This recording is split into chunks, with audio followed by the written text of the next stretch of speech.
خطے میں جس ٹائم بدامنی ہے اور جو اسرائیل نے جس ٹائم حال ادھر کیا ہوا ہے ایران کا، جی، آپ کیا کہنا چاہیں گی کہ اس کا فیوچر اور خراب ہوگا یا اس سے کوئی بہتری کی طرف آئیں گے ہم لوگ؟ پہلی مرتبہ ہے جو ایران نے اسرائیل پہ اٹیک کیا اور اتنا بہادر رانہ فیل کیا ہے،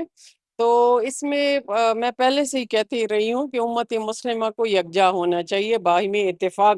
کا مظاہرہ کرنی چاہیے، کیونکہ یہ ایک، اگر آپ دیکھیں اسرائیل کا ایک سیریز آف اٹیکس ہیں کہ لیبیا پہ کیا، عراق پہ کیا،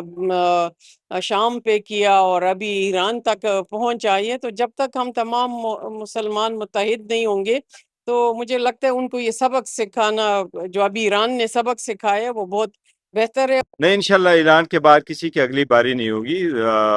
ایسی بھی دنیا نہیں ہے کہ ہر بندے کی باریاں ہوگی، لیکن سیریس کوشش کرنی چاہیے۔ ٹینشن علاقے کے خطے کے لیے ضرور وہ بڑا ڈینجرس ہوگا، اس سے بھی حالات بڑے خراب ہوں گے، اور مسلم دنیا کو اپنا رول پلے کرنا چاہیے، ایک یونٹی دکھانی چاہیے، سب جا کے انٹرنیشنل طور پہ ڈپلومیسی پلے کر رہے اور اس جنگ کو جتنی جلد ہو سکے اس کو روک لیں۔ ہنود اور یہود تو یہی چاہتے ہیں کہ مسلمان جو ہیں وہ تباہ ہو جائیں، ختم ہو جائیں،